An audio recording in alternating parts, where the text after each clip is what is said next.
નમસ્કાર વિદ્યાર્થી મિત્રો, આપણે અસાઇનમેન્ટ 1 આશા રાખું તમે કર્યું જ હશે. તો એના સોલ્યુશન માટે આપણે આગળ વધીએ.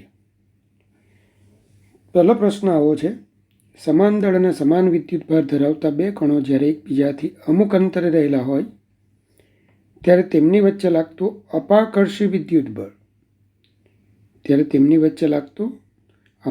વિદ્યુત બળ તેમનામાંથી એકના વજન જેટલું હોય તો તેમની વચ્ચેનું અંતર શોધો.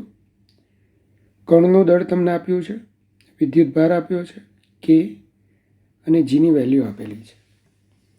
ચાલો, બંને વિદ્યુતભાર સમાન કીધા છે, 1.6 × 10⁻⁹ કુલમ. બંનેના દળ પણ સમાન છે. અંતર શોધવાનું કીધું. ચાલો, આપેલી માહિતી શું છે? બે કણો વચ્ચે લાગતા અપાકર્ષી વિદ્યુત બળનું મૂલ્ય બેમાંથી એકના વજન જેટલું છે. ચાલો, તો કુલમનો નિયમ કે Q1 Q2 / R² = mg માટે R² ને કરતા બનાવો, જરૂરી કિંમત મૂકો, સાદું રૂપ આપો. R² = 1.44 × 10⁻², મતલબ કે એનું વર્ગમૂળ લો. યાદ રાખજો, વર્ગમૂળ લેતી વખતે પહેલાં ઘાત આપણે કઈ બનાવવાની છે? બેકી ઘાત, મતલબ 10⁻³ ને મેં 10⁻² બનાવી. અને R = 1.2 × 10⁻⁻1, તો R આવશે 0.12 મીટર. ચાલો આગળ વધીએ. તો તાંબાના દરેક 1 ગ્રામ દળના બે ગોળાઓ એકબીજાથી 1 મીટરના અંતરે રહેલા છે. જો તેમાં પ્રોટોનની સંખ્યા કરતાં ઇલેક્ટ્રોનની સંખ્યા 1% જેટલી ઓછી હોય તો તેમની વચ્ચે લાગતું વિદ્યુત બળ શોધો. તાંબાનો પરમાણુ ભાર 63.54 ગ્રામ પ્રતિ મોલ, પરમાણુ ક્રમાંક 29, એવોગેડ્રો અંક આપ્યો છે, અને સ્મોલ k = 9 × 10⁹ SI. તો તમને આપેલી જે માહિતી છે એ માહિતીને થોડું વિચારીએ તો તમને તાંબાના દરેક 1 ગોળાનું દળ 1 ગ્રામ આપ્યું છે. તાંબાનો પરમાણુ ભાર, તાંબાનો પરમાણુ ક્રમાંક 29, એવોગેડ્રો નંબર અને કેના મૂલ્યો તમને ત્યાં આપ્યા છે. હવે સમજો, સામાન્ય રીતે આપણે જાણીએ છીએ કે તાંબાના તટસ્થ પરમાણુમાં શું હશે? 29 પ્રોટોન અને 29 ઇલેક્ટ્રોન હોય. તાંબાના તટસ્થ પરમાણુમાં 29 પ્રોટોન અને 29 ઇલેક્ટ્રોન્સ હોય, જે તમને ખબર છે.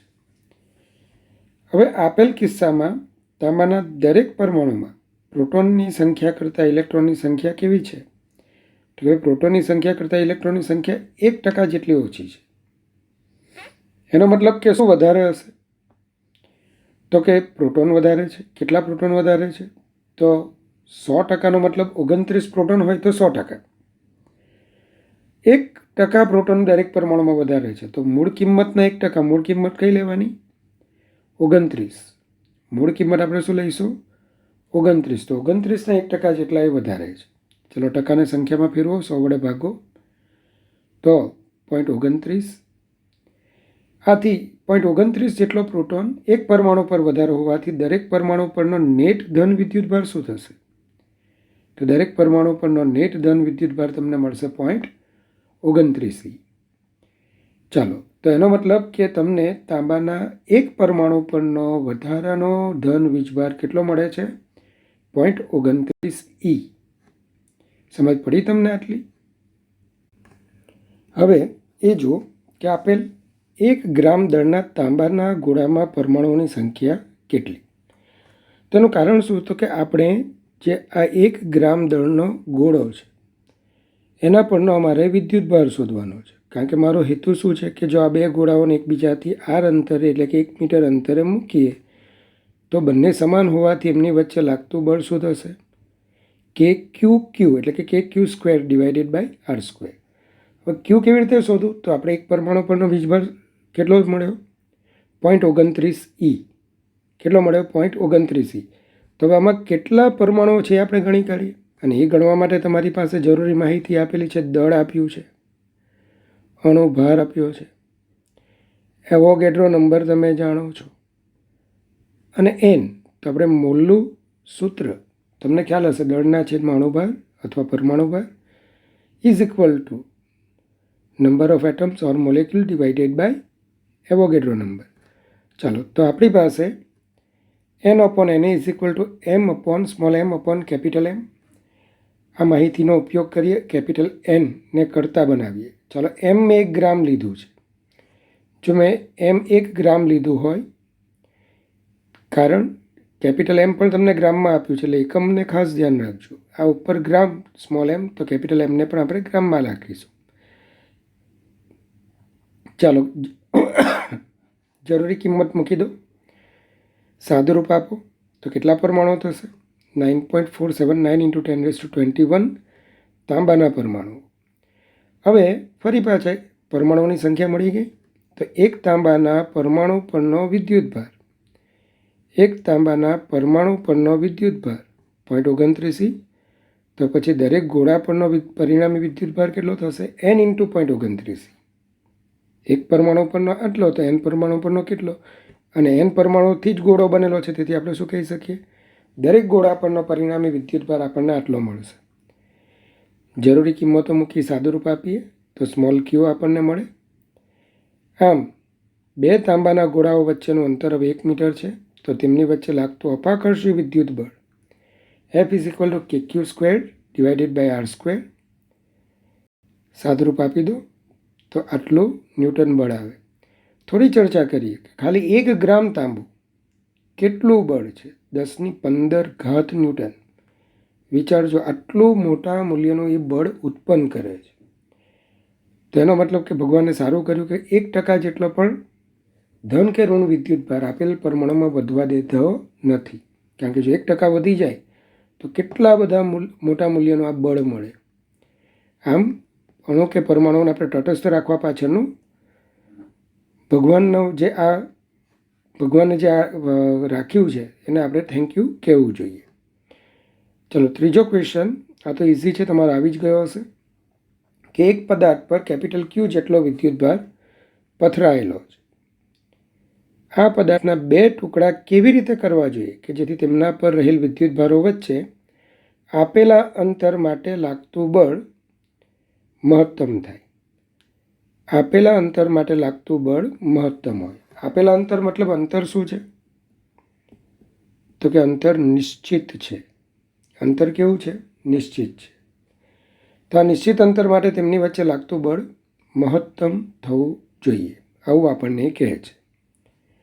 તો વિદ્યાર્થી મિત્રો, આપણી પાસે કેપિટલ ક્યુ દળનો એક પદાર્થ છે, જેના 2 ટુકડા કરવાના છે. અર્થાત આપણે વિદ્યુતભારની અહીંયા વહેંચણી કરવાની છે. તો યાદચ્છિક કોઈ વિદ્યુતભાર ધારી લો કે સ્મોલ ક્યુ. સ્મોલ ક્યુ એ આપણો યાદચ્છિક વીજભાર છે. તો કેપિટલ ક્યુમાંથી જો સ્મોલ ક્યુ અહીંયા આવી જાય તો બાકી કેટલો રહેશે? ક્યુ - ક્યુ. અંતર આપણું નિશ્ચિત છે. હવે આ 2 ટુકડાઓને એકબીજાથી કેટલા અંતરે આપણે રાખ્યા છે? સ્મોલ r અંતરે. ચાલો, તો હવે એમની વચ્ચે લાગતું મારે બળ શોધવાનું છે. આ સ્મોલ ક્યુના કયા મૂલ્ય માટે આ બળ મહત્તમ થાય છે તે આપણે ગણવાનું છે. તો ધારો કે કેપિટલ ક્યુ વિદ્યુતભારિત પદાર્થના આપણે 2 ટુકડા કરીએ કે જેથી તેમના પરના વિદ્યુતભારો અનુક્રમે સ્મોલ ક્યુ અને ક્યુ - ક્યુ છે, તથા તેમની વચ્ચેનું નિશ્ચિત અંતર સ્મોલ r છે. તો આપેલા નિશ્ચિત અંતર માટે તેમની વચ્ચે લાગતું વિદ્યુત બળ કે 2 વિદ્યુતભારોના મૂલ્યોનો ગુણાકાર છેદમાં તેમની વચ્ચેના અંતરનો વર્ગ માટે F = શું આવશે? કે QQ - Q² / r². ચલો, આ સમીકરણમાં ચલ કોણ છે? તો તમે કહી શકશો કે સ્મોલ ક્યુ બદલાય તો કેપિટલ F બદલાય. મતલબ કે આમાં સમીકરણમાં ચલ કોણ છે? F અને સ્મોલ ક્યુ એ આપણા વેરિયેબલ્સ છે. હવે જ્યારે પણ તમારે કેપિટલ એફનું મહત્તમ કે ન્યૂનતમ મૂલ્ય શોધવાનું હોય તો તે વખતે આપણે શું ભણેલા હતા કે એફનું ક્યુની સાપેક્ષે પહેલું વિકલન dF/dq 0 થવું જોઈએ.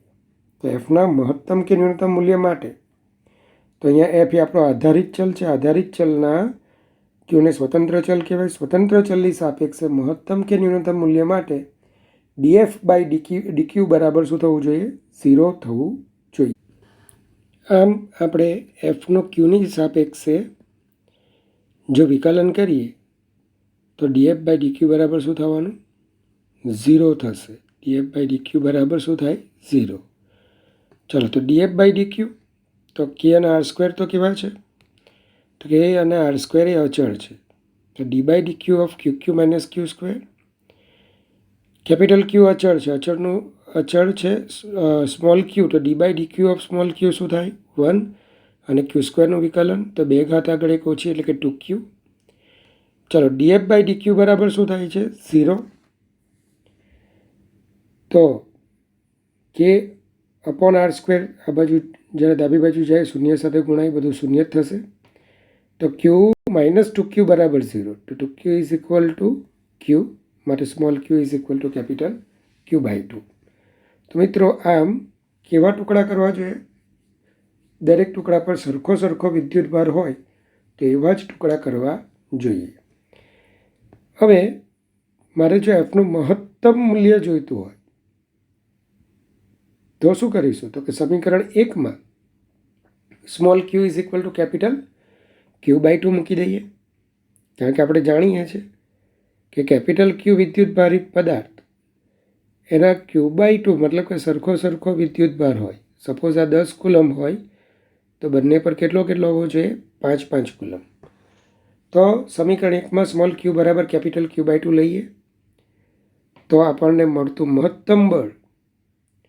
ચાલો, તો સમીકરણમાં કિંમત મૂકો, સાદુરૂપ તમે આપો તો એ આ સાદુરૂપ પરથી છેલ્લે F maximum is equal to K capital Q square divided by 4r square. આ રીતનું પરિણામ તમને મળશે. ચલો મિત્રો, સદિશ સ્વરૂપના 2 દાખલાઓ આપણે ત્યાં લીધા છે અસાઇનમેન્ટમાં. તો 2 માઇક્રોકુલમ જેટલો સમાન વિદ્યુતભાર ધરાવતા 3 કણોને એક કાટકોણ ત્રિકોણના શિરોબિંદુ ઉપર મૂકેલા છે. તો આકૃતિ જુઓ. આકૃતિમાં તમે જોઈ શકશો કે કાટકોણ પર, એ પર અને બી પર, આ 3 પર આપણે સરખા મૂલ્યના 2 માઇક્રોકુલમ મૂલ્યના 3 વિદ્યુતભારો મૂકેલા છે. મતલબ કે Q1 બરાબર Q2 બરાબર Q3 બરાબર 2 માઇક્રોકુલમ. માઇક્રો એટલે 10⁻6 ઘાત, 2 ગુણ્યા 10⁻6 ઘાત કુલમ. હવે કાટકોણ ત્રિકોણની બાજુઓની લંબાઈ 3 સેન્ટીમીટર, 4 સેન્ટીમીટર અને 5 સેન્ટીમીટર તમને આપી છે. તો ધ્યાન રાખો, Q1 Q2 વચ્ચેનું અંતર મેં 3 સેન્ટીમીટર, Q1 Q3 વચ્ચેનું અંતર આપણે 4 સેન્ટીમીટર લીધું છે. Q1 Q2 વચ્ચેના અંતરને R12, Q1 Q3 વચ્ચેના અંતરને આપણે R13 વડે દર્શાવીએ અને ત્યારબાદ એને આપણે મીટરમાં ફેરવીએ. તો 3 સેન્ટીમીટર 3 ગુણ્યા 10⁻2 ઘાત મીટર, 4 સેન્ટીમીટર 4 ગુણ્યા 10⁻2 ઘાત મીટર. ચાલો, તો હવે એક કામ કરો, 2 વડે 1 પર લાગતું બળ F12નું મૂલ્ય શોધી કાઢો. તો કે Q1 Q2 divided by R12 square. જરૂરી કિંમત મૂકી સાદુરૂપ આપતા 40 ન્યૂટન. એ જ રીતે Q3 વડે Q1 પર લાગતું બળ, Q3 વડે Q1 પર લાગતા બળ. ચાલો, તો એનું મૂલ્ય F13 કે Q1 Q3 upon R13 square. જરૂરી કિંમત મૂકો, સાદુરૂપ આપો 22.5 ન્યૂટન. આકૃતિમાં તમે જુઓ તો F13 અને F12 બંને પરસ્પર કેવા છે? લંબ છે. જો બંને પરસ્પર લંબ હોય તો પરિણામી બળ શોધવા માટેનું જે સૂત્ર આપણું હતું, F1 is equal two √ F12 square plus F13 square. જરૂરી કિંમત મૂકી સાદુરૂપ આપતા આપણને F1નું મૂલ્ય કેટલું મળશે? 45.89 ન્યૂટન. તો આ રીતે આ દાખલો થાય. વિદ્યાર્થી મિત્રો, આ દાખલો આપણે JEEની એક્ઝામમાં પણ MCQના સ્વરૂપમાં પૂછાયો હતો જ્યારે ડેટા એના ચેન્જ થયેલા હતા. શું કહે છે જરાક જુઓ. 8 માઇક્રોકુલમ અને -2 માઇક્રોકુલમ જેટલો વિદ્યુતભાર ધરાવતા 2 કણો વચ્ચેનું અંતર 20 સેન્ટીમીટર છે. કોઈ ત્રીજા વિદ્યુતભારને કયા બિંદુ પર મૂકીએ તો તેના પર લાગતું પરિણામી બળ શૂન્ય થાય. તો અહીંયા ત્રીજા વિદ્યુતભારને કયા બિંદુ પર મૂકીએ તો અહીંયા તમે તો ઘણી બધી શક્યતાઓ છે, પણ આપણે આ દાખલામાં બે વિદ્યુતભારોને જોડતી રેખા પર જ ત્રીજા વિદ્યુતભારને મૂકવાનો છે. સમજી લો તો કે આકૃતિમાં આપણે પહેલી આકૃતિ આવી વિચારી શકીએ. એ પર Q1 વીજભાર +8 માઇક્રોકુલમ, બી પર -2 માઇક્રોકુલમ, અને એ અને બીની વચ્ચે કોને મૂકી દઈએ આપણે? ત્રીજા વિદ્યુતભાર Qને મૂકીએ P બિંદુ પર. તો તમે જોઈ શકો ત્રીજો વીજભાર મેં ધન લીધો છે. એમ પણ તમારે અજ્ઞાત વીજભાર ધારવાનો હોય તો આપણે ધન જ વીજભાર ધારીશું. તો +8 વડે Q પર એટલે કે ધન વડે ધન પર કયું બળ લાગશે? અપાકર્ષી બળ. ચાલો એનું F1 નામ આપું છું, આપણે રીતે નામ આપીએ. તો Q2 કે જે ઋણ વીજભાર છે, ઋણ વડે ધન પર કયું બળ લાગશે? તો કે આકર્ષી બળ લાગશે. આકર્ષી બળ એને નામ આપીએ આપણે F2. હવે પરિણામી બળ શૂન્ય થવા માટે બંને બળો સમાન મૂલ્યના પરસ્પર વિરુદ્ધ દિશામાં થવા જોઈએ. તો પહેલો વિકલ્પ દિશા એક જ રહેતી હોવાથી, બંને બળોની દિશા એક જ રહેતી હોવાથી પહેલો વિકલ્પ શક્ય નથી. તો મિત્રો બીજા પર આપણે આવીએ. હવે આપણે એવું વિચારીએ કે ભાઈ Q1 વીજભાર એટલે કે +8 માઇક્રોકુલમના વિદ્યુતભારથી ત્રીજો વીજભાર સ્મોલ q, ધારો કે આપણે એને r સેન્ટીમીટર અંતરે લઈએ છીએ. યાદ રાખજો અંતર હંમેશા ધન હોવું જોઈએ. Q1 અને Q2 વચ્ચેનું અંતર કેટલું છે? તો કે 20 સેન્ટીમીટર. તો હવે Q પર Q1 વડે લાગતા બળનું મૂલ્ય, દિશા તો તમને ખબર પડી જ ગઈ હશે કે Q1 વડે Q પર લાગતા બળની દિશા, અપાકર્ષી બળ પોતાનાથી દૂર હોય, અને Q2 ઋણ વીજભાર છે તો ઋણ વડે P પર લાગતું બળ F2. ચાલો બંને પરસ્પર વિરુદ્ધ દિશામાં છે. એ જ રીતે Q પર Q2 વડે લાગતા બળનું મૂલ્ય,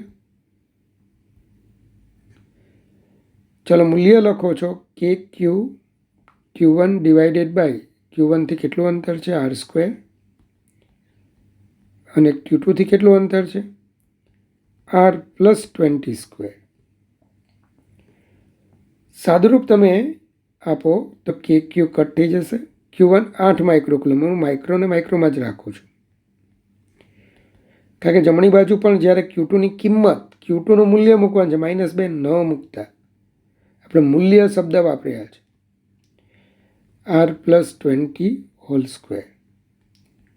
તો r +20 divided by r² is equal to 1/4. r +20 divided by r 1/2 to r +20 r. તો r is equal to -20 centimetre. શું આ પરિસ્થિતિ શક્ય છે? જવાબ છે ના. અંતર ક્યારે પણ ઋણ આવી શકે નહીં. ઘણા તો એવું લખશે કે માઇનસનું ચિહ્ન ડાબી બાજુ, આવું ના આવે. અંતર ક્યારે ઋણ આવે નહીં.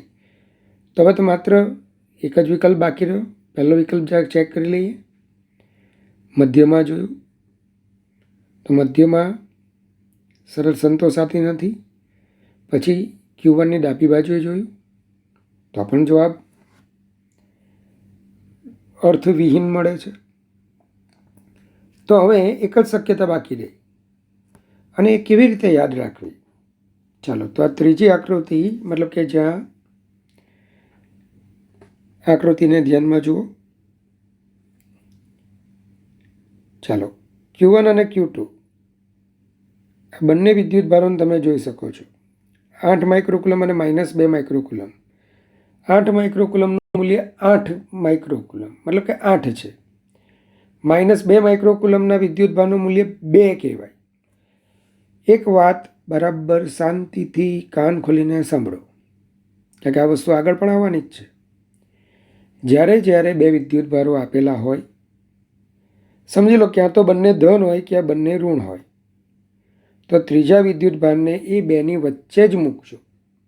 ફરી પાછો કહું, Q1 અને Q2 બંને ધન હોય અથવા બંને ઋણ હોય તો ત્રીજો વિદ્યુતભાર આ બેની વચ્ચે જ આવશે. પણ એક ધન, દાખલા તરીકે આ કિસ્સામાં 8 માઇક્રોકુલમ ધન, બીજો ઋણ મતલબ કે -2 માઇક્રોકુલમ ઋણ વીજભાર. તો ત્રીજા વીજભારને જેનું મૂલ્ય ઓછું, મતલબ કે કોનું મૂલ્ય ઓછું? 2 માઇક્રોકુલમનું, -2 માઇક્રોકુલમના વિદ્યુતભારનું મૂલ્ય ઓછું. તો જેનું મૂલ્ય ઓછું તેની નજીક મૂકવાનું, બેની વચ્ચે નહીં, પણ જેનું મૂલ્ય ઓછું તેની નજીક, બેની વચ્ચે નહીં. તો અહીં ધારો કે ત્રીજો વીજભાર આપણે શું ધારી લીધો? Q. હવે સ્પષ્ટ છે કે ત્રીજા વિદ્યુતભારને -2 માઇક્રોકુલમના વિદ્યુતભારથી 8 સેન્ટીમીટર અંતરે આકૃતિમાં દર્શાવ્યા મુજબ મૂકતા તેના પર લાગતું પરિણામી બળ શૂન્ય થાય છે. તો Q1 વડે Q પર લાગતા વિદ્યુત બળનું મૂલ્ય ઇઝ ઇક્વલ ટુ Q2 વડે Q પર લાગતા વિદ્યુત બળનું મૂલ્ય, કે Q1Q ડિવાઇડેડ બાય, ચાલો Q1 થી અંતર કેટલું થશે? તો આકૃતિમાં જુઓ, Q1 થી એનું અંતર થશે 20 + R, 20 + R whole square is equal to કે Q2Q divided by R square. સાદુરૂપ આપીએ તો R is equal two 20 centimetre. મતલબ કે ત્રીજા વિદ્યુતભારને આપણો આન્સર શું આવશે? -2 માઇક્રોકુલમથી 20 સેન્ટીમીટર અંતરે, પરંતુ બેની વચ્ચે નહીં, આ સ્થિતિમાં મૂકવો જોઈએ. તો આશા રાખું કે તમને સમજ પડી હશે. ચાલો, સમાન ત્રિજ્યા અને સમાન દળ ધરાવતા બે ગોળાઓને સમાન લંબાઈની દોરીઓ વડે એવી રીતે લટકાવવામાં આવે છે કે જેથી તેમની સપાટીઓ એકબીજાને સ્પર્શે. આ ગોળાઓને પ્રારંભમાં 4 × 10⁻⁷ કુલમ જેટલો વિદ્યુતભાર આપતા તેઓ એકબીજાના અપાકર્ષે છે અને પરિણામ સ્વરૂપ દોરીઓ એકબીજા સાથે 60° કોણ બનાવે છે. જો આધાર બિંદુથી ગોળાના કેન્દ્ર સુધીનું અંતર 20 સેન્ટીમીટર હોય તો આ ગોળાનું દળ શોધો. કેનું મૂલ્ય 9 × 10⁹ SI લો તથા G 10 મીટર/સેકન્ડ² લો. તો વિદ્યાર્થી મિત્રો, આકૃતિમાં ધ્યાન આપો. પ્રારંભમાં બે ગોળાઓ એકબીજાને સ્પર્શે છે અને બંને પર કુલ કેટલો વિદ્યુતભાર આપણે મૂકીએ છીએ? 4 × 10⁻⁷ કુલમ. સ્પષ્ટ છે કે બંને ગોળાઓ સમાન ત્રિજ્યાના સમાન ગોળા હોવાથી આ વિદ્યુતભાર સરખો વહેંચાશે. મતલબ કે 4ના બે સરખા ભાગ, 4 × 10⁻⁷ના બે સરખા ભાગ, 2 × 10⁻⁷, 2 × 10⁻⁷ કુલમ થશે. હવે સમાન વિદ્યુતભાર પ્રસ્થાપિત થવાને કારણે તેઓ એકબીજા પર કયું બળ લગાડશે? તો આકૃતિમાં ફરી પાછા અંતની આકૃતિ પર આવો તો તમે જોઈ શકશો કે આ બંને ગોળાઓ એકબીજા પર અપાકર્ષી બળ લગાડશે. ચાલો, હવે આ ગોળાઓને જરા બીજા કિસ્સામાં, એટલે કે અંતના કિસ્સાના બંને ગોળાઓને તમે ધ્યાનમાં લો. બંને પરના સરખા વિદ્યુતભારોને કારણે આ બે દોરીઓ વચ્ચેનો ખૂણો 60° થાય છે. દરેક દોરીની તમે લંબાઈઓ 20 સેન્ટીમીટર જોઈ શકો છો. ચાલો, બેમાંથી કોઈ એક ગોળા પર લાગતા બળનો વિચાર કરો. તો સ્મોલ Q વિદ્યુતભારિત ગોળા વડે બીજા સ્મોલ Q વિદ્યુતભારિત ગોળા પર કયું બળ લાગશે? તો અહીંયા લાગતું બળ અપાકર્ષી બળ Fe કે Q²/R² થશે. આ ઉપરાંત વજન બળ mg નીચે લાગશે. હવે દોરીમાં ઉદ્ભવતું તણાવ બળ. તો તણાવ બળ વિશે તમે જાણો જ છો કે તણાવ બળ હંમેશા છેડાથી અંદર તરફ હશે. સ્પષ્ટ છે કે બંને દોરીઓ સરખી છે તો એમની સામેના ખૂણાઓ પણ કેવા થાય? સરખા. તો એક ખૂણો 60 હોવાથી બાકીના બંને ખૂણા પણ 60 ના થશે, મતલબ કે એક સમબાજુ ત્રિકોણ થશે. અને બે વિદ્યુતભારો વચ્ચેનું અંતર કેટલું થશે? તો કે ભાઈ 0.2 મીટર, કારણ કે દોરીઓની જે લંબાઈ હશે તે જ ત્રીજી બાજુની પણ લંબાઈ થવાની. તણાવ બળ પર ફરી પાછા જુઓ. તણાવનો એક ઘટક જેની સાથે ખૂણો બનાવે તે ઘટક cos t cos 60 અને બીજો ઘટક t sin 60. ચાલો, ગોળાઓ સંતુલનની સ્થિતિમાં છે તો તમે શું લખી શકશો? t sin 60 કોને સમતોલશે? mg ને. અને t cos 60 એ કોને સમતોલશે? kq²/r² ને. ફરીથી આકૃતિને જરા ધ્યાનથી જુઓ. કોણ કોને બેલેન્સ કરે છે એ પણ તમે ધ્યાનથી જુઓ. આમ આકૃતિ પરથી t sin 60 is equal to mg, t cos 60 is equal to kq²/r². ચલો, 1 અને 2નો ગુણોત્તર લઈ લો તો tan 60 is equal to mgr²/kq². એમને કરતા બનાવો. tan 60 is equal to √3. √3ની કિંમત 1.732. તમે 1.73 લખો તો પણ ચાલશે. સાદુરૂપ આપતા 1.56 × 10⁻³ kg. તો વિદ્યાર્થી મિત્રો, 7મો દાખલો આ JEEમાં પૂછાયેલો દાખલો છે. હવે સમાન વિદ્યુતભાર ધરાવતા બે સમાન ગોળાઓના આધાર બિંદુથી સરખી લંબાઈની અવાહક દોરી વડે લટકાવેલા છે. આપણે જાણીએ છીએ કે અવાહક દોરી એનું કારણ શું? કે જેથી કરીને આપણો વિદ્યુતભાર, ગોળા પરનો વિદ્યુતભાર એ જો માધ્યમ સુવાહક હોય તો બીજે ટ્રાન્સફર થઈ શકે. એવું ન થાય એટલા માટે અવાહક દોરી પર લટકાવેલ છે. જ્યારે તેમને કેરોસીનમાં ડુબાડવામાં આવે છે ત્યારે બે દોરીઓ વચ્ચેનો કોણ જ્યારે ગોળાઓ હવામાં હતા તેટલો જ રહે છે. આ સૌથી ઇમ્પોર્ટન્ટ માહિતી છે કે જ્યારે એમને કેરોસીનમાં ડુબાડવામાં આવે ત્યારે હવામાં જે ખૂણો હતો એટલો જ કેરોસીનમાં પણ રહે છે. તો ગોળાઓના ની દ્રવ્યની ઘનતા શોધો. ગોળાઓના દ્રવ્યની ઘનતા શોધો.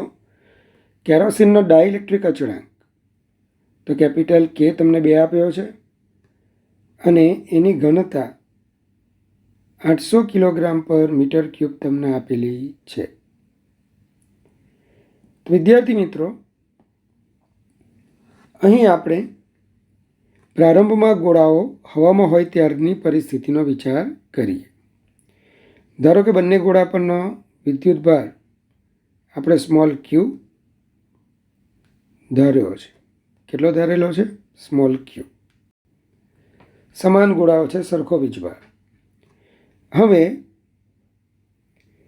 ગોળા પર બે ગોળાઓ વચ્ચેનું અંતર મેં r લીધું છે અને શિરોલંબ સાથે તમે જોઈ શકો છો. અહીં આકૃતિમાં ધ્યાનથી જોજો.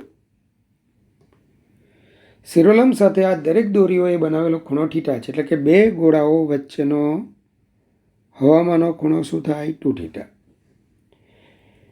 ચાલો, તણાવ બળ T તમે જોઈ શકશો કે તણાવ બળના બે ઘટકો પડશે. તણાવ બળ એણે શિરોલંબ સાથે બનાવેલો ખૂણો કેટલો થશે? તો તણાવ બળે શિરોલંબ સાથે બનાવેલો ખૂણો થીટા થશે. ચાલો, તણાવ બળના બે ઘટક T cos θ T sin θ. હવાનું માધ્યમ છે તો હવાની પરમિટિવિટી આપણે કેટલી લઈએ છીએ? Epsilon naught. આ એપ્સાઇલોન નોટ એ હવાની પરમિટિવિટી છે. તો એક ગોળાને લીધે બીજા ગોળા પર લાગતું બળ શું થશે? 1/4πε0 q²/r². આ ઉપરાંત ગોળાનું દળ m છે તો વજન બળ mg લાગશે. આકૃતિ પરથી ખ્યાલ છે કે સંતુલનની સ્થિતિ છે તો t sin θ અને 1/4πε0 q²/r² એકબીજાને સમતોલે. તો t cos θ અને mg એકબીજાને સમતોલે.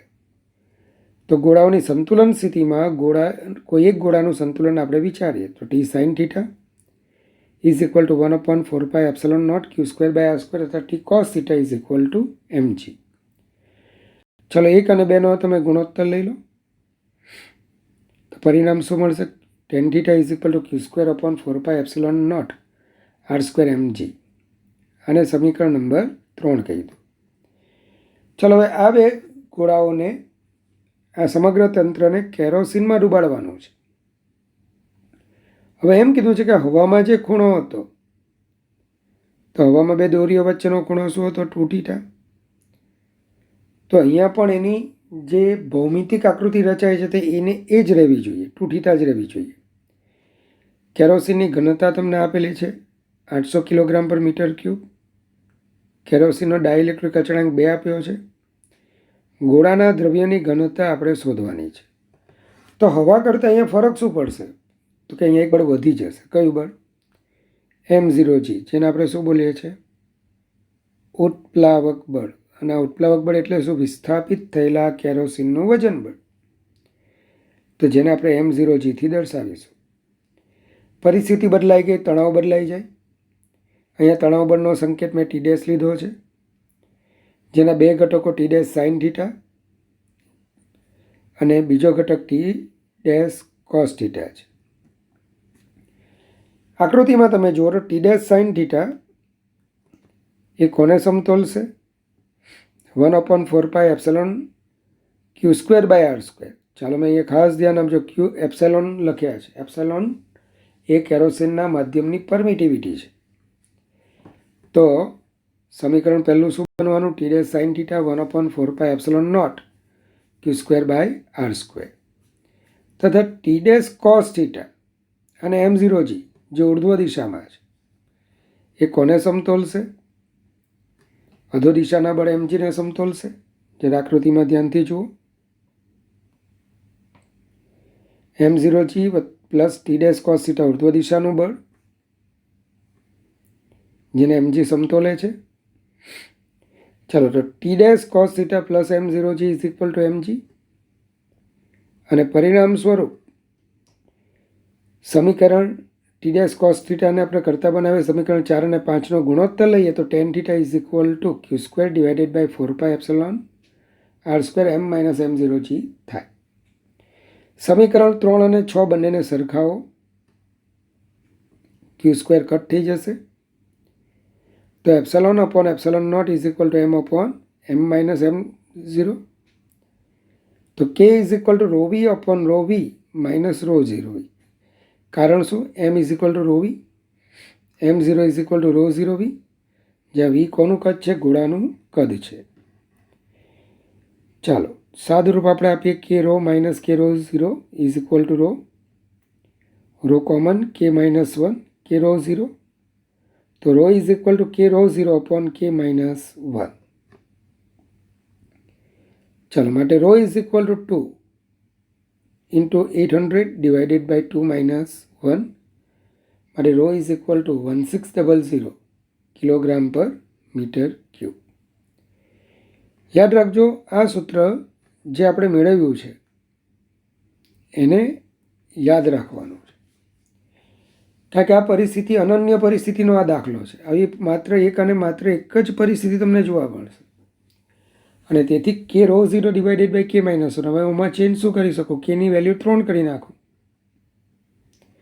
તો તમે જોઈ શકશો જો kની વેલ્યુ 3 થાય તો 3 × 800 ડિવાઇડેડ બાય 3 - 1 એટલે કે 2 મીન્સ તમારા દ્રવ્યની આ જે ઘનતા હશે એ કેટલી આવશે? 1200 કિલોગ્રામ પર મીટર ક્યુબ. ચાલો, તો કમ્પ્લીટ. તો આ રીતે આ દાખલો થોડો વ્યવસ્થિત રીતે જો. વિદ્યાર્થી મિત્રો, સાદું રૂપની દ્રષ્ટિએ સદીશોના સ્વરૂપનું એક ઉત્તમ ઉદાહરણ એ હવે આપણે જોઈએ છે. 0.5 માઇક્રોકુલમ માઇનસ 0.25 માઇક્રોકુલમ અને 0.1 કુલમ જેટલો વિદ્યુતભાર ધરાવતા 3 કણોને એક સમબાજુ ત્રિકોણ એબીસીના શિરોબિંદુઓ અનુક્રમે AB અને C પર મૂકેલા છે. ત્રિકોણની બાજુની લંબાઈ 5 સેન્ટીમીટર છે. તો C પર રહેલા વિદ્યુતભાર પર લાગતું પરિણામી બળ શોધો. કેનું મૂલ્ય 9 × 10⁹ SI લો. તો વિદ્યાર્થી મિત્રો, કુલમના નિયમનું સદિશ સ્વરૂપ તમે જાણો છો. મેં તમને થિયરીમાં પણ યાદ રાખવાનું કીધેલું એક નોટ લખાવેલી કે જેમાં ક્યુજે વિદ્યુતભાર વડે ક્યુઆઈ વિદ્યુતભાર પર લાગતું વિદ્યુત બળ. ફરીથી ક્યુજે વડે ક્યુઆઈ પર લાગતું વિદ્યુત બળ એફઆઈ કોના પર લાગે છે? આઈ પર. તો આઈ પહેલાં F I K Q I Q J upon R I square into R I cap. હવે તમે જાણો જ છો કે આરઆઈ કેપ એટલે vector R I minus vector R J divided by માનકમાં vector R I minus vector R J. અને આરઆઈ એટલે પોતે જ આરઆઈ માઇનસ આરજેનું મૂલ્ય છે. તો તમે બરાબર જુઓ, તો આરઆઈ માઇનસ આરજે સ્ક્વેર માનાંકમાં ઇન્ટુ બીજો માનાંક. તો છેલ્લું ફાઇનલ સૂત્ર આપણું શું બન્યું? તો કે ફાઇનલ સૂત્ર vector F I is equal to K Q I Q J in the bracket R I minus R J divided by mod of vector R I minus vector R J cube. તો આ રીતે આપણે આ સૂત્ર યાદ રાખીએ. ફરી પાછા બોલીએ. વેક્ટર એફઆઈ જેના પર બળ લાગે તે પહેલાં, જેના વડે લાગે તે પછી, આઈ પર જે વડે લાગે છે. તો કે ક્યુઆઈ ક્યુજે જેના પર બળ લાગે તેનો સ્થાન સદિશ પહેલાં, એટલે કે વેક્ટર આરઆઈ માઇનસ જેના વડે લાગે તેનો સ્થાન સદિશ vector RJ upon mode of vector R I minus vector R J cube. સૂત્ર મનમાં વારંવાર બોલતા રહેવું. ચાલો, તો આકૃતિમાં તમે જુઓ, એ પર ક્યુ1 વિદ્યુતભાર, બી પર ક્યુ2 વિદ્યુતભાર અને સી પર ક્યુ3 વિદ્યુતભાર રહેલો છે. હવે થોડું શાંતિથી વિચારો. તો ક્યુ1, ક્યુ2, ક્યુ3 બધાના વેલ્યુઝ તમને ત્યાં આપેલા છે. ક્યુ1 0.5 માઇક્રોકુલમ, ક્યુ2 -0.25 માઇક્રોકુલમ, ક્યુ3 0.1 માઇક્રોકુલમ. કોને પર લાગતું બળ શોધવાનું કીધું છે આપણને? તો કે આપણને ક્યુ3 પર લાગતું બળ શોધવાનું કીધું. સમબાજુ ત્રિકોણની બાજુની લંબાઈ 5 સેન્ટીમીટર એટલે 5 × 10⁻² મીટર. ચાલો, તો ક્યુ1 પર ક્યુ3 પર ક્યુ1 વડે અને ક્યુ2 વડે લાગતું પરિણામી બળ શોધવાનું છે. તો તમને ખબર જ છે કે શિરોબિંદુ સી પર રહેલા ક્યુ3 વિદ્યુતભાર પર લાગતું પરિણામી વિદ્યુત બળ vector F3 is equal to vector F31 plus vector F32. Vector F31 is equal to શું આવશે? તો vector F31 is equal to K ક્યુ3 Q one vector R3 minus vector R1 divided by mod of vector R3 minus R1 cube. ચલો, હવે મોડે જોયા વગર તમે બોલી શકો. F32 કે કોના પર બળ લાગે? ક્યુ3 પર ક્યુ2 વડે. તો કે ક્યુ3 Q two R3 minus R2 upon mod vector R3 minus vector R2 whole cube. ચાલો, પણ તો વિદ્યાર્થી મિત્રો આપણને શાની જરૂર પડશે? વેક્ટર R1 એટલે કે ક્યુ1નો સ્થાન સદિશ, વેક્ટર R2 ક્યુ2નો સ્થાન સદિશ અને વેક્ટર R3 ક્યુ3નો સ્થાન સદિશ. તો ફરી પાછા આકૃતિ પર જુઓ. ક્યુ1 યામ પદ્ધતિનું ઉગમ બિંદુ છે 0, 0 મીટર. દ્વિપરિમાણમાં જ લેવાનું છે કારણ કે ત્રિકોણ સમતલીય આકૃતિ 2 પરિમાણ છે એટલે ત્રીજા યામની જરૂર નથી. ક્યુ2 એટલે કે બી બિંદુ એક્સ અક્ષ પર આવેલું છે, તો એના માટે વાય યામ શું થાય? 0. અને એનો એક્સ યામ, તો ઉગમ બિંદુથી એક્સ અક્ષ પરનું અંતર કેટલું છે? 5 × 10⁻² મીટર. તો એનો એક્સ યામ 5 × 10⁻², 0. વેક્ટર R3, તો વેક્ટર R3 એટલે કેટલો ખૂણો બનાવે છે? 60નો. તો એનો એક્સ ઘટક 5 × 10⁻². આ બાજુની લંબાઈ 5 × 10⁻² મીટર છે. 5 × 10⁻² cos 60, 5 × 10⁻² sin 60 means 5/2 × 10⁻², 5√3/2 × 10⁻² મીટર. હવે Q1, Q2, Q3 ત્રણે ત્રણ ના મૂલ્યો પણ આપણે જાણીએ છીએ. તો એક કામ કરીએ, સૌથી પહેલાં આપણે સમીકરણમાં જુઓ R3 માઇનસ R1 શોધવાનું છે. તો R3 માઇનસ R1, ચાલો શું આવશે? તો કે R3 માઇનસ R1, તો vector R3 minus vector R1, તો R1 તો 0 જ છે. ચાલો તો એમાંથી 5/2 જરા ચેક કરજો શું કોમન નીકળે છે એ ચેક કરજો. 5/2 ઇન્ટુ 10⁻², 5/2 ઇન્ટુ 10⁻², બંનેમાં છે. ચાલો તો એને કોમન કાઢી લો. શું બાકી રહેશે? તો કે 1, √3. હવે mode of vector R3 minus R1, મતલબ કે આ જે આપણને મૂલ્ય મળ્યું ને એનો માનાંક લેવાનો છે. તો આ તમને ખબર જ છે કે 5/2 ઇન્ટુ 10⁻² પોતે મૂલ્ય જ છે, અને 1√3 એ સદીશ છે. તો 1² √3², કેટલા આવશે? 5/2 ઇન્ટુ 10⁻², 4નું રૂટ 2, 5 ઇન્ટુ 10⁻² મીટર. તો mod R3 minus R1 5 into 10⁻² metre, અથવા મેં કૌંસમાં લખ્યું છે બાજુની લંબાઈ. શા માટે આવું લખ્યું? કે R3 માઇનસ R1, તો આકૃતિમાં તમે આવો. R3 માઇનસ R1નો સદીશ જો મારે બતાવવો હોય તો એનું હેડ R3 પર અને ટેલ R1 પર રહે તે રીતે તમારે એને દોરવો પડે.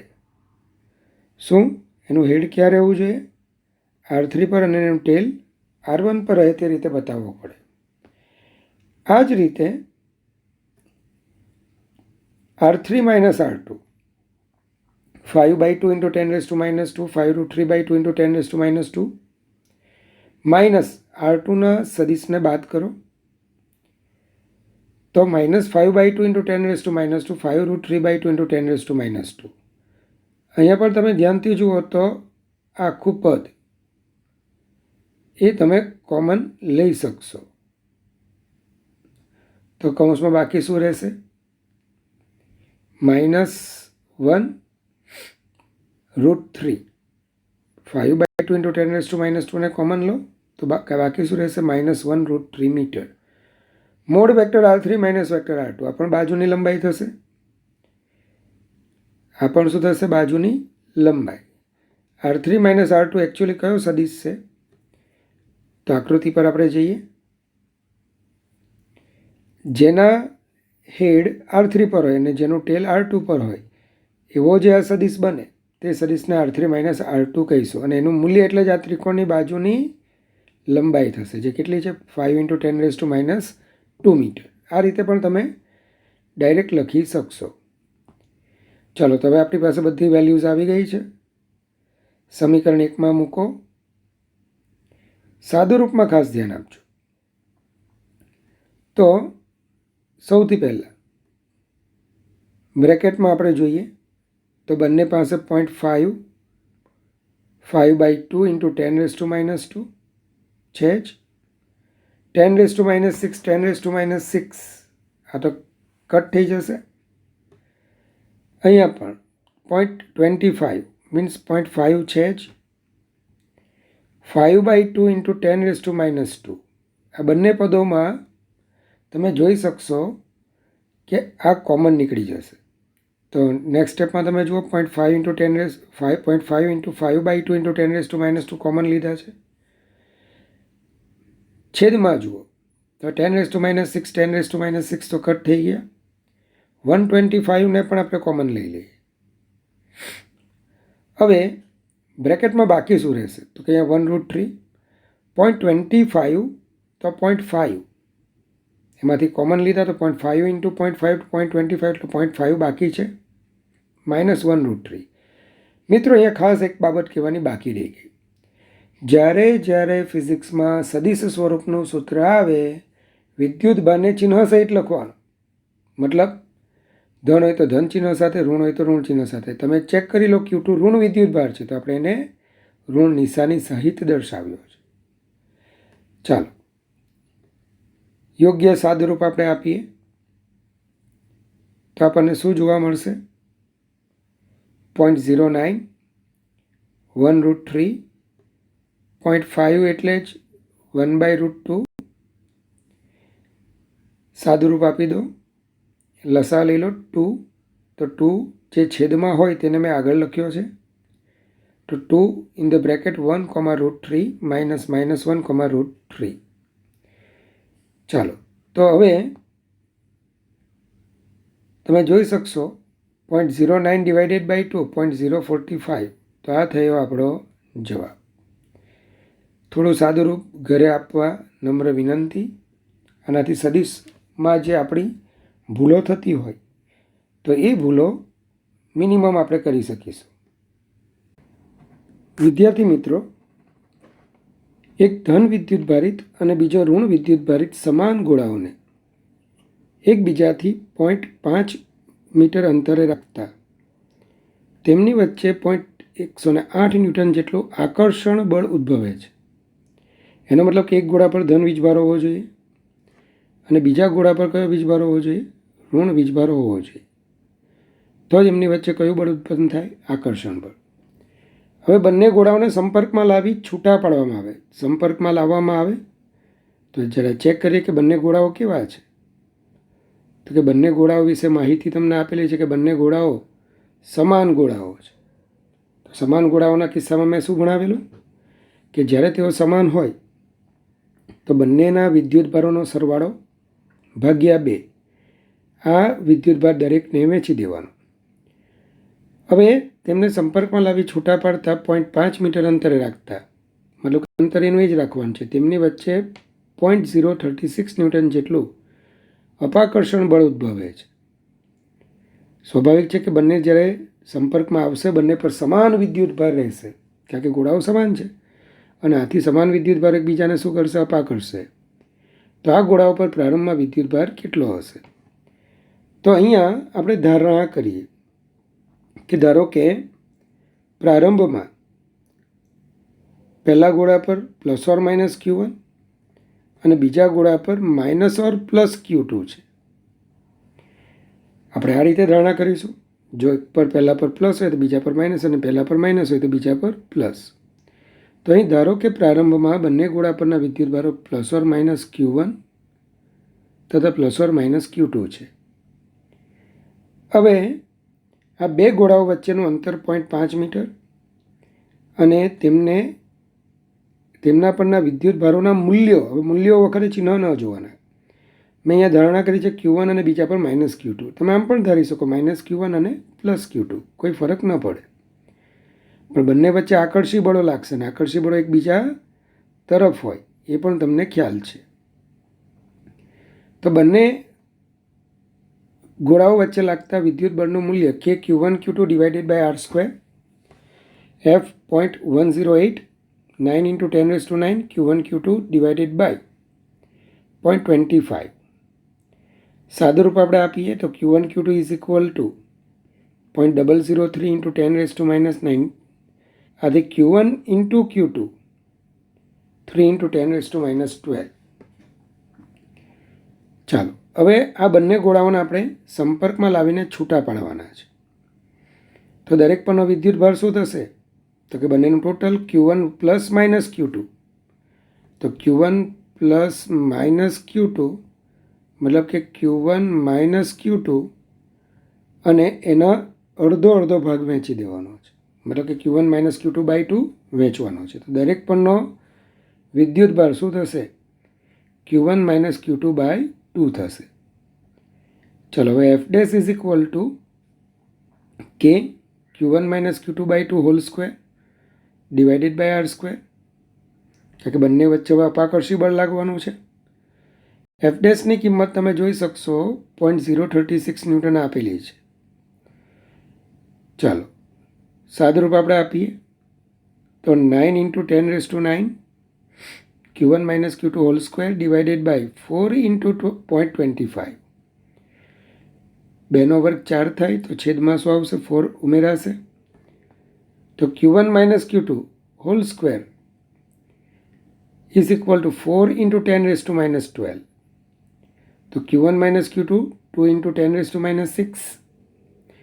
ચાલો હવે એક કામ કરીએ. Q1 Q2 બે અજ્ઞાત હતા, બે સમીકરણ આપણને મળી ગયા, સમીકરણ 1 અને સમીકરણ 2. તો સમીકરણ 1માં જુઓ Q2 ઇઝ ઇક્વલ ટુ શું થશે? 3 ઇન્ટુ 10⁻12 ડિવાઇડેડ બાય Q1. તો સમીકરણ 1માંથી Q2ની કિંમત સમીકરણ 1માંથી Q2ની કિંમત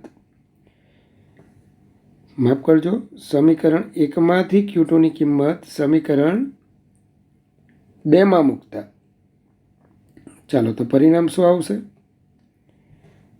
Q1 minus 3 into 10⁻12 divided by Q1. સાદું રૂપ આપણે આપીએ. હવે Q1 square minus 2 into 10⁻6 Q1.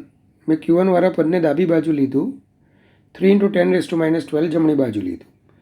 હવે મારી મનગમતી રીત હંમેશા Q1નું મૂલ્ય ધન જ આવવું જોઈએ, એ તો આપણને ખબર જ છે. તો મારી મનગમતી રીત છે પૂર્ણવર્ગ ત્રિપદી મેળવવી. તો તમે અહીંયા જોઈ શકશો, પ્રથમ પદ તમારી પાસે છે, તમારી પાસે મધ્યમ પદ છે. તો મધ્યમ પદનો વર્ગ છેદમાં 4 ગુણ્યા પ્રથમ પદ, તો તમારું અંતિમ પદ તમને મળશે 10⁻12. તો બંને બાજુ મેં 10⁻12 એડ કર્યા છે. તો 3 ઇન્ટુ 10⁻12 પ્લસ 10⁻12 મતલબ શું થશે? 4 ઇન્ટુ 10⁻12. અને ડાબી બાજુ આ પૂર્ણવર્ગ પદાવલી બની જશે. ચાલો તો સ્ક્વેર રૂટ વર્ગમૂળ લઈ લો. તો 4નું વર્ગમૂળ શું આવશે? 2. આમ Q1નું મૂલ્ય 3 ઇન્ટુ 10⁻6 કુલમ. સમીકરણ 2માં કિંમત મૂકી દો. માફ કરજો, સમીકરણ 1માં કિંમત મૂકો.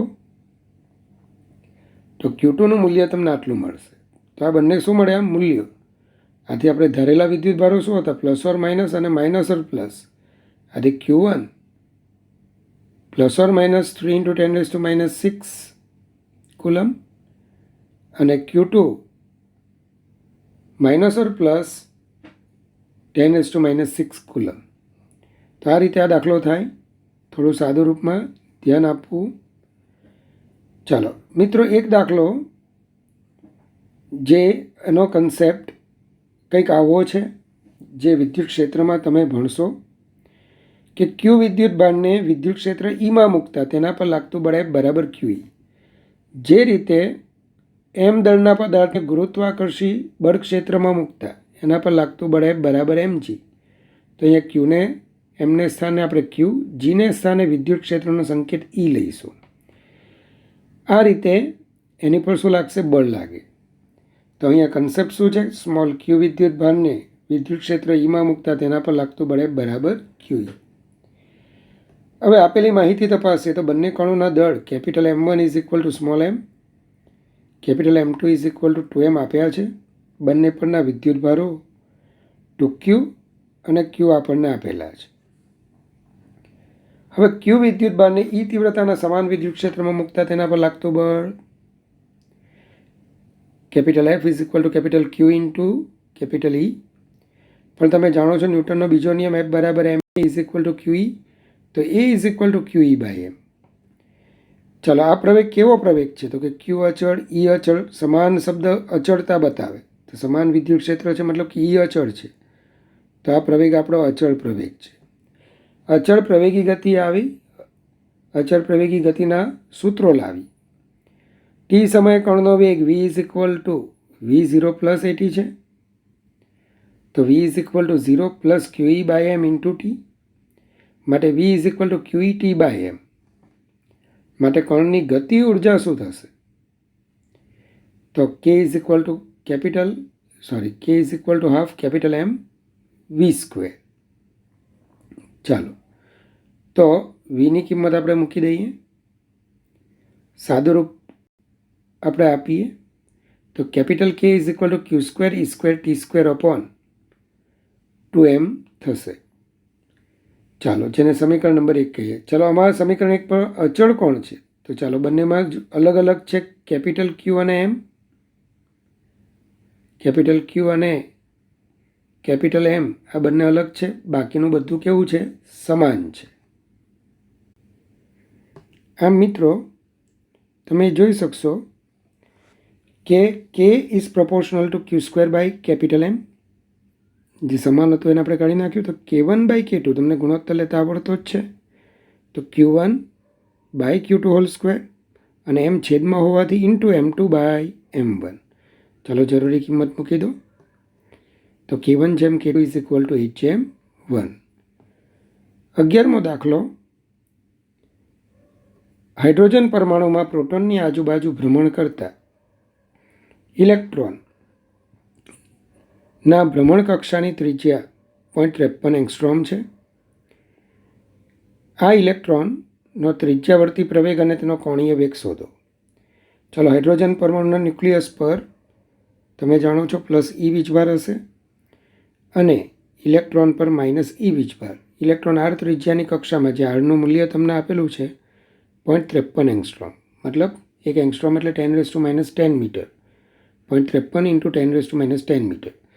હવે ઇલેક્ટ્રોનને જ્યારે વર્તુળાકાર માર્ગે કક્ષામાં આપણે ભ્રમણ કરતો લઈએ તો વર્તુળાકાર માર્ગે ગતિ આવી કેન્દ્રગામી બળ લાવી. તો અહીંયા તમે જાણો જ છો કે આ વિદ્યુત બળ જે છે, વિદ્યુત બળ Fe જે આપણને આપ્યું છે, આ વિદ્યુત બળ જરૂરી કેન્દ્રગામી બળ પૂરું પાડશે. તો જરૂરી કેન્દ્રગામી બળ ન્યુક્લિયસ વડે લાગતું આકર્ષી વિદ્યુત બળ પૂરું પાડે અને આથી જરૂરી કેન્દ્રગામી બળ mv²/r ઇઝ ઇક્વલ ટુ આકર્ષી વિદ્યુત બળ ke²/r². ચાલો, માટે એસી કારણ શું? v²/r ઇઝ ઇક્વલ ટુ શું થશે? તો v²/r ઇઝ ઇક્વલ ટુ આપણે લખી શકીશું એસી. ચાલો, તો એસીને કરતા બનાવી દો. જરૂરી કિંમત મૂકતા A C is equal to 9.01 × 10⁻22 metre પર સેકન્ડ સ્ક્વેર. હવે કોણીય વેગ પણ પૂછ્યું છે અથવા કોણીય ઝડપ પણ તમારે શોધવાનું છે. તો એસીના આટલા સૂત્રો તમને ખ્યાલ હશે. એસી પહેલું મનગમતું સૂત્ર v²/r, બીજું r⍵² અને ત્રીજું સૂત્ર ઓમેગા ઇન્ટુ વી. જો તમે ઓમેગા ઇઝ ઇક્વલ ટુ અથવા તો V is equal to r⍵ સમીકરણનો ઉપયોગ કરો તો ઓમેગા અને વીના સ્વરૂપમાં પણ સૂત્ર તમને મળશે. ચાલો, આપણે r⍵² સૂત્ર પર જઈએ કારણ કે r ખબર છે, ઓમેગા શોધવાનું છે. એસી આપણે શોધી કાઢ્યું છે. તો આ સૂત્રનો ઉપયોગ કરીએ. ω² કરતા બનાવીએ. ઘાત બેકી જ મળે છે તો 17નું વર્ગમૂળ 4.123 × 10⁻16 રેડિયન પર સેકન્ડ. વિદ્યાર્થી મિત્રો, 12મો દાખલો એ MCQના ફોર્મેટમાં ઘણી વખત પૂછાયો છે. સ્મોલ ક્યુ વિદ્યુતભારને બે ધન વિદ્યુતભારો કેપિટલ ક્યુની મધ્યમાં રાખવામાં આવે છે કે જેથી તંત્ર સંતુલનમાં રહે. શબ્દ બહુ મહત્વનો છે, તંત્ર સંતુલનમાં રહે. તો તંત્ર સંતુલનમાં રહે મતલબ શું? તો કે દરેક વિદ્યુતભાર પરનું પરિણામી બળ 0 થવું જોઈએ. જ્યારે તમે બાઇક પર 3 સવારી કરીને જતા હો, ટ્રિપલ સીટ જતા હો, તો સાચવવાનું કોણે? જે છેડા પર બેઠેલા હોય તેણે. તો આ પ્રકારના જ્યારે તંત્રના સંતુલનની વાર્તા આવે ને તો છેડા પરના વિદ્યુતભાર મતલબ કે આપણે આ કિસ્સામાં કેપિટલ ક્યુ વિદ્યુતભારના સંતુલનની વાત કરીશું. સંતુલન મતલબ એના પર લાગતું પરિણામી બળ 0 થવું જોઈએ. હવે આ માટે ત્રીજો વિદ્યુતભાર અજ્ઞાત છે ક્યુ. વિદ્યુતભાર શોધવો મતલબ એનું મૂલ્ય શોધવું અને સાથે સાથે એનો પ્રકાર શોધવો. પ્રકાર આપણે આપણી રીતે બળોની દિશાના સંદર્ભમાં નક્કી કરી શકીએ. ચેક કરો, આ કયો વિદ્યુતભાર છે? કેપિટલ ક્યુ, જે ધન છે, અને જેનું સંતુલન છેડા પરનું જે સંતુલન વિચારીએ કેપિટલ ક્યુ પણ ધન છે. તો Q1 વડે Q2 પર લાગતું બળ F21 એ અપાકર્ષી બનશે. તો સ્પષ્ટ છે કે આનાથી વિરુદ્ધમાં બળ મળે તે માટે ક્યુ કેવો હોવો જોઈએ?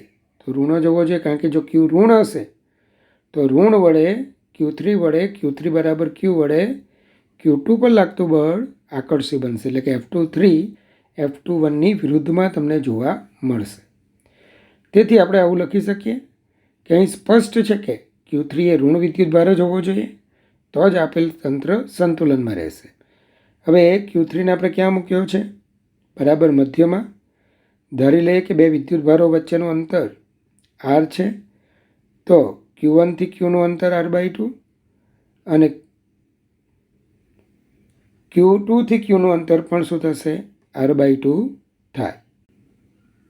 આમ Q2 પર Q1 વડે લાગતા બળનું મૂલ્ય ઇઝ ઇક્વલ ટુ Q2 પર Q3 વડે લાગતા બળનું મૂલ્ય. મૂલ્ય શબ્દ હોય વિદ્યુતભારને ધન જ એનું મૂલ્ય જ લખવાનું, ચિહ્ન નહીં જ જોવાના. તો KQ²/R², KQQ R/2 whole square. ચાલો, તો Q is equal to capital Q/4. મતલબ કે એનું આપણને મૂલ્ય શું મળ્યું? તો કે એનું મૂલ્ય આપણને મળ્યું Q/4. પણ આપણે જાણીએ છીએ કે આપણો વિદ્યુતભારનો પ્રકાર શું હતો? તો કે ઋણ હતો. તો આપણો અંતિમ જવાબ શું આવવો જોઈએ? -Q/4. અહીંયા પ્લસ માઇનસમાં ઘણા વિદ્યાર્થીઓ ભૂલ કરે, તો દાખલાને શાંતિથી જુઓ. હવે મતલબ કે 13મો જે પ્રશ્ન મેં લીધો છે એ JEE છે, પણ ચોરસ માટે લીધો છે. રકમ વાંચીએ. 4 સમાન વિદ્યુતભારો -Q ને ચોરસના શિરોબિંદુઓ પર મૂકેલા છે. હવે સ્મોલ q વિદ્યુતભાર, તો આ સ્મોલ q એ આપણો કયો વિદ્યુતભાર છે? અજ્ઞાત વિદ્યુતભાર. વિદ્યુતભારને ચોરસના કેન્દ્ર પર મૂકતા તંત્ર સંતુલનમાં રહે તો સ્મોલ q કેટલો હશે? તો આપણે આકૃતિને ધ્યાનથી જોઈએ. ચોરસના 4 શિરોબિંદુ A, B, C અને D, દરેક પર -Q, -Q અને -Q વીજભાર છે. ચોરસની બાજુની લંબાઈ આપણે R ધારી લઈએ, તો એના વિકર્ણ AC અને BD એની લંબાઈ √2R થાય. આ તમને ખ્યાલ હશે જ. દરેકનું કેન્દ્રથી અંતર, તો કેન્દ્રથી એમનું અંતર શું થશે? તો કે OA is equal two OB is equal two OC is equal two OD is equal two AC/2. કારણ કે ચોરસનું કેન્દ્ર એના વિકર્ણોને દુભાગે, તો AC/2 √2R/2 મતલબ કે R/√2 થશે. ચાલો, સંતુલન શબ્દ આવે છેડા પરના જ વિદ્યુતભારને ધ્યાનમાં લેવાનું. હવે બરાબર જોજો. તો Q1 વડે આ -Q વડે Q2 એટલે કે -Q પર લાગતું અપાકર્ષી બળ કેટલું થાય? કે Q² મૂલ્ય લખવાનું છે /R². એ જ રીતે Q3 વડે એટલે કે C પરના Q3 વિદ્યુતભાર -Q વડે B પરના -Q પર લાગતું અપાકર્ષી બળ KQ²/R². તમને આટલી બાબત ખ્યાલ છે કે F અને F બળો જો બંને પરસ્પર લંબ હોય તો એનું પરિણામી બળ √2F થાય. મતલબ કે KQ²/R², નું પરિણામી √2 KQ²/R² થાય. ચાલો, તો આપણે A અને C ના વિદ્યુતભારો જોઈ લીધા. હવે D પરનો -Q વીજભાર જેનાથી બીનું અંતર √2R થશે અને એના વડે લાગતું બળ કેટલું બનશે? તો કે KQ²/√2R², તો KQ²/2R². આમ તમે જોઈ શકો કે બે બળો એટલે કયા? KQ²/2R² અને √2 KQ²/R², બંને એક જ દિશામાં છે. તો એનો મતલબ કે B પરનો વિદ્યુતભાર આ દિશામાં પરિણામી બળ અનુભવે, પણ આપણે એને સંતુલનમાં રાખવો છે. તો સંતુલનમાં રાખવા માટે એનાથી ઓપોઝિટ ડિરેક્શનમાં બળ લાગતો હોવું જોઈએ. ચાલો ચેક કરો. તો Q2 એટલે શું છે? -Q. તો સ્મોલ q એ વિદ્યુતભાર કેવો મળવો જોઈએ? તો કે ધન. કારણ કે જો એ ધન હશે તો જ એની આકર્ષી શકશે. Q થી -Qનું અંતર R/√2 છે, તો Q વડે -Q પર લાગતા બળનું મૂલ્ય KQQ /R/√2 હોલ સ્ક્વેર, તો 2KQQ /R², કારણ કે છેદનો છેદ અંશમાં જ હશે. હવે સ્પષ્ટ છે કે R/√2 માફ કરજો 2KQQ /R² અને આ બેનું પરિણામી એકબીજાને શું કરશે? સમતોલશે. તેથી જ આના પરનું પરિણામી બળ 0 થશે. તો આકૃતિ પરથી આપણે કહી શકીએ કે ભાઈ B બિંદુ પર રહેલા Q2 વિદ્યુતભાર પર લાગતું પરિણામી બળ 0 થાય તે માટે શું હોવું જોઈએ? તો 2KQQ /R² is equal to √2 KQ²/R² plus KQ²/2R². ચાલો, શું કટ થશે? તો કે કે અને કેપિટલ ક્યુ, કે અને કેપિટલ ક્યુ, કે અને કેપિટલ ક્યુ કટ થશે, પણ બંનેમાં ક્યુ સ્ક્વેર છે, કે ક્યુ બાકી રહેશે, જેને કોમન લઈએ. સાદું રૂપ આપીએ તો small Q is equal to 2√2 + 1 q/4. અને સ્પષ્ટ છે કે ક્યુ કયો વીજભાર છે? ધન. ચાલો, તો આને બદલે જો દરેક શિરોબિંદુ પર કેપિટલ ક્યુ વીજભાર આપેલા તે ધન, તો સ્મોલ ક્યુ આવવો જોઈએ તે ઋણ. તો ઓપ્શનમાં પ્લસ માઇનસને ખાસ ધ્યાનથી જોવાના. ચાલો, તો 14મો દાખલો. બે વિદ્યુતભારો કેપિટલ ક્યુને ચોરસના સામસામેના ખૂણાઓ પર તથા બીજા બે સ્મોલ ક્યુ વિદ્યુતભારોને બીજા બે સામસામેના ખૂણાઓ પર મૂકવામાં આવે છે. તો કેપિટલ ક્યુ પર લાગતું પરિણામી બળ શૂન્ય થાય તો કેપિટલ Q/Q શું? તો મતલબ કે વીજભારનો ગુણોત્તર પૂછેલો છે, જે ધન પણ આવી શકે, ઋણ પણ આવી શકે. તો આકૃતિને આપણે ધ્યાનથી જોઈએ. બે શિરોબિંદુઓ પર કેપિટલ ક્યુ વીજભાર, બાકીના બે શિરોબિંદુઓ પર સ્મોલ ક્યુ વીજભાર. હવે થોડું શાંતિથી વિચારી કે અહીંયા જો બધા જ ધન હતે તો આગલા કિસ્સાની જેમ પરિણામી બળ કઈ ડિરેક્શનમાં આવતે? આ તરફ આવતે. તો એટલું તો ખ્યાલ છે કે કેપિટલ ક્યુ જો ધન હોય તો સ્મોલ ક્યુ શું હોવા જોઈએ? ઋણ હોવા જોઈએ. અથવા કેપિટલ ક્યુ ઋણ હોય તો સ્મોલ ક્યુ ધન હોવો જોઈએ. તો અહીંયા આપણે સ્મોલ ક્યુને ઋણ લઈ લીધા છે. સ્મોલ ક્યુ વડે કેપિટલ ક્યુ પર લાગતા બળનું મૂલ્ય KQ/r². ચોરસની બાજુની લંબાઈ સ્મોલ r લીધી છે મેં. એ જ રીતે આ એ પરના માઇનસ ક્યુ વડે બી પરના પ્લસ ક્યુ પર લાગતું બળ, આકર્ષી બળ KQQ/r². આકર્ષી બળ એ વિદ્યુતભાર તરફની દિશામાં હશે. ફરી પાછા આપણે એફ અને એફનું પરિણામી જો એનો લંબ હોય તો √2f થાય. તો એ જ રીતે √2 KQQ/r². હવે આ કેપિટલ ક્યુ અને આ કેપિટલ ક્યુ વડે વચ્ચે લાગતું અપાકર્ષી બળ શું થશે? KQ²/√2r². સાદું રૂપ આપણે આપી દઈએ.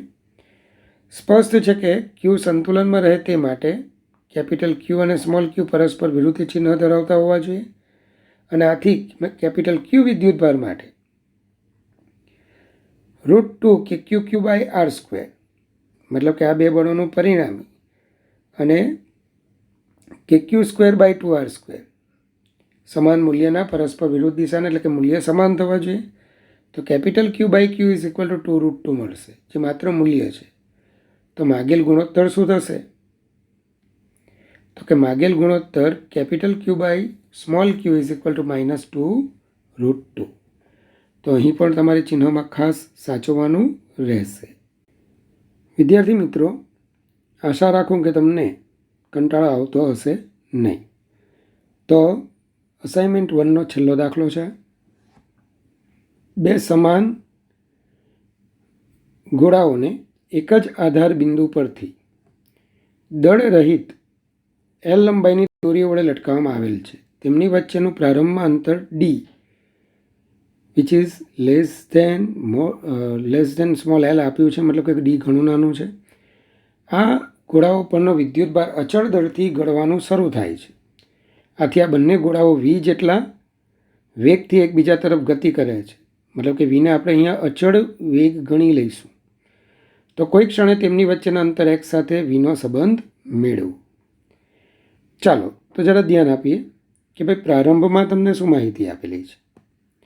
બે ગોળાઓ વચ્ચેનું અંતર D છે અને અહીંયા તેમની વચ્ચે અપાકર્ષી બળને લીધે કંઈક ખૂણો તમને જોવા મળે છે. હવે આના પરનો વિદ્યુતભાર લીક થવા લાગે છે. ગળવા લાગે મીન્સ લીક થાય છે. તો જ્યારે તેઓ એકબીજાથી x જેટલા અંતર હશે ત્યારે તેમનો વેગ અને x વચ્ચેનો સંબંધ મેળવવાનો છે. ચાલો, તો આ સ્થિતિની આપણે મતલબ કે આ પરિસ્થિતિમાં આપણે બળો જોઈએ. ક્યુ વડે ક્યુ પર અપાકર્ષી બળ KQ²/x². નંબર 2, તણાવ બળ. શિરોલંબ સાથે દોરીએ બનાવેલો ખૂણો θ લઈ લઈએ તો તણાવ બળનો પણ શિરોલંબ સાથેનો ખૂણો θ થશે. તો ટીનો આ ઘટકથી cos θ, આ ઘટકથી sin θ. હવે અચળ વેગથી જ્યારે ગતિ થાય તો આપણે આ બંનેને સરખાઈ શકીએ. બળો સંતુલનમાં હોય તો T cos θ is equal to mg, T sin θ is equal to K Q square by X square. ફરીથી ટી સાઇન થીટા કોને સમતોલ છે? K Q square by X સ્ક્વેરને. ટી કોસ થીટા એ mgને. તો અહીં જ્યારે બે ગોળાઓ એકબીજાથી એક્સ અંતરે હોય ત્યારે તેમની વચ્ચે લાગતા બળો આકૃતિમાં આપણે દર્શાવેલા છે અને એ કિંમતોને આપણે સરખાવી. ચલો સમીકરણ 1 અને 2નો ગુણોત્તર લઈ લઈએ. તો tan theta K Q square divided by mg X square. હવે તમને અહીંયા ડી અથવા એક્સ એલ કરતાં ઘણું નાનું આપ્યું છે. આ બાબત આપણને શું બતાવશે? કે થીટા અત્યંત નાનો થશે. તો ટેન થીટા અને સાઇન થીટાના મૂલ્યો લગભગ સરખા. તો તમારે આટલું ખાસ યાદ રાખવાનું, જ્યારે થીટા ખૂબ જ નાનો આપેલો હોય તો sine theta is approximately equal to theta, tan theta is approximately equal to theta. માટે sine theta is approximately equal to tan theta is approximately equal to theta, તથા cos theta is approximately equal to 1 લેવાનું. કારણ કે theta બહુ નાનો છે તો theta શૂન્યવત નાનો, તો કોસ 0 ઇઝ ઇક્વલ ટુ શું થાય? 1. તો અહીંયા cos theta approximately equal to શું લઈ લેવાનું? 1. તો મિત્રો આકૃતિમાં આપણે જોઈએ તો મેં ten theta is approximately equal to sine theta લીધું. તો સાઇન થીટા એની સામેની બાજુ x/2 થશે અને કર્ણ એટલે દોરીની લંબાઈ l થશે. તો આના પરથી ટેન થીટા એટલે approximately equal to sine theta x/2l, x/2l. તો x/2l K Q square divided by mg X square. ચલો ક્યુ સ્ક્વેરને કરતાં બનાવું છું અને mg2l એ તો અને k અચળ છે તો એને આપણે ચલનમાં મૂકી દઈએ. હવે ક્યુ સ્ક્વેર છે તો હું ક્યુને મતલબ કે આનું સ્ક્વેર રૂટ વર્ગમૂળ લઈ લઉં છું. તો ક્યુ ચલે છે x⁵3/2 અને ચલનના ચિહ્નને પાછો એક નવો અચળાંક કેપિટલ એ તરીકે આપણે લઈ લઈએ. હવે ક્યુ સ્ક્વેરને ક્યુમાં કેમ ફેરવે? તો હું જો ક્યુનું સમયની સાપેક્ષે વિકલન લઈ લઉં મતલબ મળશે dq/dt. તો dq/dt શું છે? વિદ્યુતભારના ફેરફારનો દર, વિદ્યુતભારના ગળવાનો દર. અને વિદ્યુતભારના લીક થવાનો દર કેવો આપણને આપ્યો છે? અચળ આપ્યો છે. તો dq/dt is equal to a d/dx of x⁵3/2 dx/dt. બાયોલોજીના સ્ટુડન્ટ્સ ખાસ ધ્યાન આપે, એક્સનું વિકલન ટી પ્રત્યે આપણને કીધું છે. એક્સનું એક્સ પ્રત્યે જ વિકલન થાય તો બાજુમાં dx/dt આપણે લખીશું. dq/dt is equal to a 3/2 ઘાત આગળ એક ઓછી કરો 3/2 - 1 એટલે હાફ ઘાત અને dx/dt. સરસ, v મળી ગયું આપણને. હવે dq/dt પોતે અચળ છે. dq/dt શું છે? અચળ છે. માફ કરજો, dq/dt અચળ છે. તો જેટલું પણ અચળ હોય ચલનમાં મૂકી દઈએ. તો v × x⁵3/2 સોરી હાફ જે અચળ હતા બરાબર એ ઇઝ ઇક્વલ ટુ આપણે શું લખી શકીશું? v × x⁻² is equal two અચળ. માટે v is proportional two 1/x⁻², મતલબ કે v is proportional two x⁻². આ પણ JEEની એક્ઝામમાં પૂછાયેલો પ્રશ્ન છે. નીટના પેપર સેટમાં પણ તમને જોવા મળશે. તો મિત્રો આ સાથે આપણો અસાઇનમેન્ટ 1 એનું સોલ્યુશન આપણે સમાપ્ત કરીએ છીએ. આ જ સોલ્યુશન તમારે પીડીએફના ફોર્મેટમાં ડિસ્ક્રિપ્શન લિંકમાંથી તમે ડાઉનલોડ કરી શકશો. તો મિત્રો વારંવાર આ દાખલાઓનું તેમજ જે આપણે NCERTના દાખલાઓનું રિવિઝન કરો. આનાથી તમારી વિચારિક જે શક્તિ છે, વૈચારિક શક્તિ તમારી ડેવલપ થશે. તો અગાઉ આવતી મતલબ કે જે નેક્સ્ટ સેશન જે આપણને જોવા મળશે તેની અંદર આપણે હવે વિદ્યુત ક્ષેત્ર ચેપ્ટરના બીજા પડાવ તરફ આપણે જઈશું અને એના માટે તમે વ્યવસ્થિત આ બધું તૈયાર કરી રાખજો. ચાલો તો good bye, take care, God bless you.